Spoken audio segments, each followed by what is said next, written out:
ஆகப்பட்டவன் என் தாயை அழைத்து சென்று தாய்மாமன் என்று சென்றார். சரிங்க.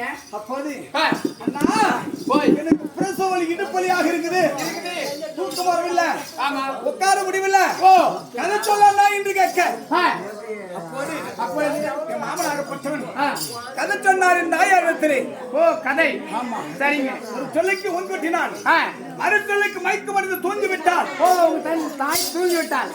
சரிங்க. அப்போது அந்த கதையாகப்பட்டது வீணாக கூடாது. சரி. அப்படி இந்த வெடி வரைக்கும் கதையை நான் முன்கொட்டி கேட்டேன். நீங்கள் வைத்துக்கூடாது கேட்டீங்க. உண்மையே.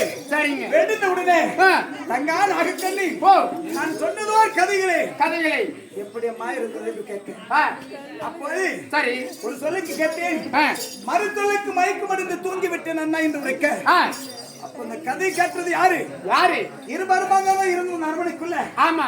அப்படி என்று வயிற்றுக்குள்ள இருக்கு கருவாகப்பட்டது. இந்த கதை கேட்டு வந்திருக்குது. வயிற்றுக்குள்ளே அந்த கதை கேட்கிறான் என்றால் வெளியே வந்தாலும் போல விடுவானா? அவனுக்கு 10 அவதாரம் என் மாமனுக்கு. 10 அவதாரம். 10 அவதாரம் 10.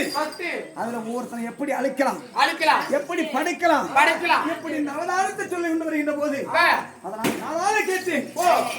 கேட்டதோ குழந்தை நம்மள கொள்ளை நிற்குமே என்று நினைத்து உனக்கு பிரசவம் ஏற்பட்டால் எனக்கு கடிதேச கொடு வருகிறேன் என்று உரைத்தான்.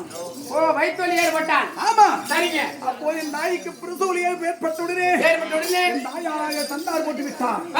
அப்போது என் மாமனாக 9 கூணு கிழவியாக மாறி 9 கூணு கிழவி மருதூச அவதாரம் எடுத்து வருகிறான். சரிங்க. ஒரு தங்காலுக்கு பிரசவம் பார்க்கறதுக்கு அண்ணன் போறான். கண்ணன். அப்போது ஒரு குழந்தையாக பெற்றால் பிரசவமாகுவது யார் பார்த்தாலும் ஒரு கத்தி வச்சிருப்பாங்க. ஆமாங்க. கத்திரிக்கோள் கத்தி. எதுக்குங்க? தொப்பிலி கூட கட் பண்ண.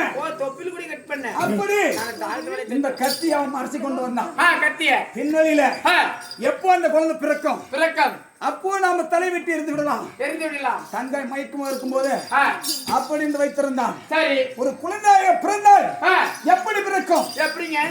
தலை முன்னோக்கி பிறக்கும். ஆமா, தலை தங்க முன்னோடும். அப்போது நான் பார்த்தேன். நீங்க என்ன பண்ணீங்க? முன்னாடி கிளை அவதாரத்துல கண்ண ஓஹோ உன்னை விடுவனடா அப்படின்னு வயிற்றுக்குள்ளேயே பின்புறமாக திரும்பினேன்.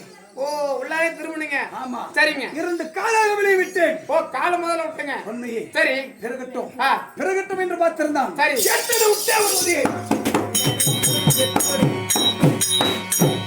ஒரு உதவி விட்டுங்க. ஓடி விழுந்தான். சரி.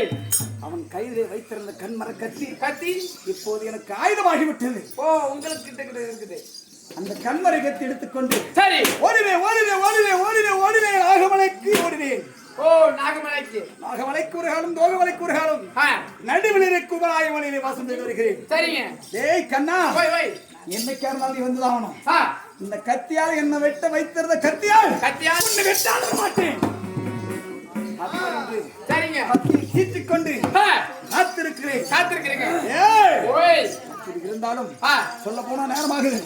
யாரு வருகிறாரா பாஷா?